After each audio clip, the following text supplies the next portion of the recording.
The growing reach of the internet, rapid spread of mobile phones, and the wide diffusion of social media have opened up new opportunities for Africa.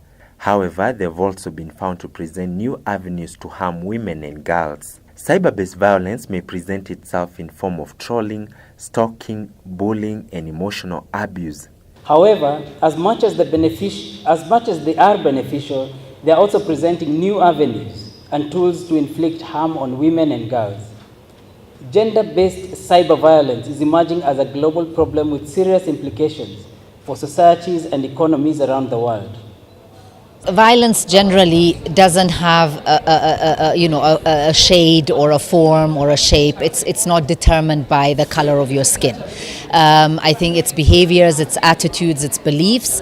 So whether you are in Asia, in Latin America, or in Africa, abuse is abuse, violence is violence. Lack of knowledge on how to protect oneself, ill-equipped law enforcers who are unable to handle tech-based gender violence, and the borderless environment of the internet pose a great challenge in fighting the vice. Cabinet Secretary for Information and Communication Technology Joe Moshero calls for capacity building and specialized training for law enforcement officers for better understanding and quick responses to complaints. We wish to encourage the law enforcement agencies in the government to subject their officers to specialized training in the use of technology and social media, and also international standard guidelines on how to effectively deal with the emerging threats of gender-based cybercrime in Kenya. On her part, the United Nations Entity for Gender Equality and the Empowerment of Women Country Director Zebib Kavuma urged Kenyans to avoid sharing videos and photos of gender-based violence victims as they propagate the vice. Policies, laws, regulations all count, but at the same time we need accountability measures. There has to be punity. People need to know that it is bad and something will happen to you.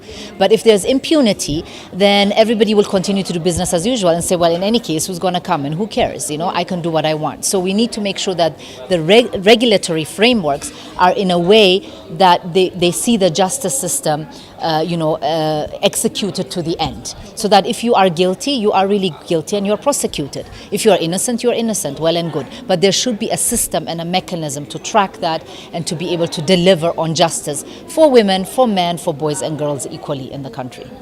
The two spoke in a session held to converse on how to make the internet a safer place for women. This year's theme for the International Women's Day is Planet 50-50 by 2030, Step It Up for Gender Equality. What we basically want to ensure is that we reach Planet 50-50 by 2030. And what we mean by that is that we want to have an expiration to gender inequality by 2030, because the Sustainable Development Goals come to an end in 2030. And we want to make sure by that time everybody will have played their part to make sure that we have no issues of gender inequality and discrimination. Reporting for KTS from Nairobi, I am Gotho Dongo.